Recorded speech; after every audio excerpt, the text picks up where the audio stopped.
Well, we are here with Jan McNeilans for some wonderful tips of this month, and I have to say, I'm torn between how I should feel about this citrus. I know. I've sort of projected bad juju on this, Well, it but doesn't it's seem to not have affected working. it. No. It actually had. This is the Meyer lemon that I didn't expect to live through the winter, and then I cut it back, and it lived through the winter, and then it put out a whole lot of new growth, and then it also had some scale on it, but I can't even find any scale now. So we'll just keep following it along and see what it does. Clearly, it wants to survive. Yeah, it does.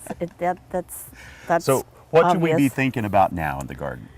Well, one thing is Osmocote, that people don't realize that that's the pearlized fertilizer. Right. That you can use it, but you need to keep your plants moist. Okay. So because if you don't, once it dries out, it gets hard, and it's really, really hard to re-wet, and you're not going to get any help from that fertilizer. So just keep them evenly moist, and you'll get the use of the fertilizer that you want. Okay. Good.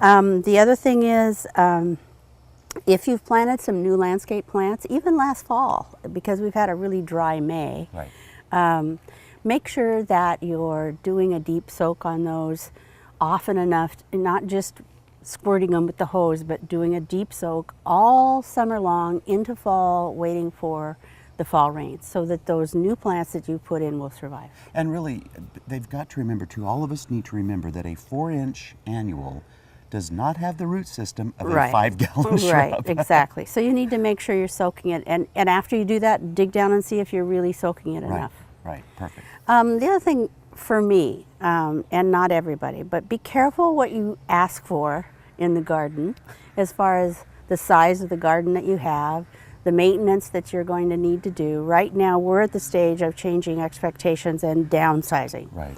So this year I have the raised beds here by the greenhouse, and most of what I want in the vegetable garden is there. We have 15 other raised beds out in the back. Wow. And I'm only going to plant 4 this year, and I'm going to start filling in or taking them out and using the soil in other places, and eventually go back to lawn back there and just have less. And you know, I don't think that should make us feel bad. We No. should have those changing expectations. I want to still enjoy gardening. Right, yeah. And I don't want it to become a burden, because Right. it never has become a burden before. That's why I have my trusty I weed love eater. this. Instead of crawling around on my hands and Yeah. knees where the gravel is, I just use the weed eater once in a while, and it looks fine, and it doesn't go to seed. Right. And I'm in better shape. So No shame just, in making some just changes. be careful about your expectations. Wonderful, wonderful indeed. I think we got it. And then I wanted to know about, we've had a lot of people lately say, can I plant vegetables still? Can I plant? They can. Sure. We planted our latest here in the Willamette Valley. Our latest vegetable garden was June 22nd. Wow.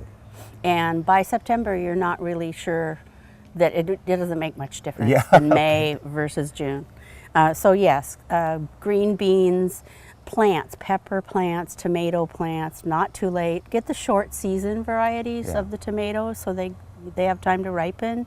And so some of the warm season squash, etc., will do just fine. Because they like hot weather from the start, so they're not going to be Right. offended that you waited. No, because it's cool in May and in June, and so it Right. waits for the warm weather to start to really show growth anyway. Well, there you have it. You know, we always thank you for your expertise, my friend.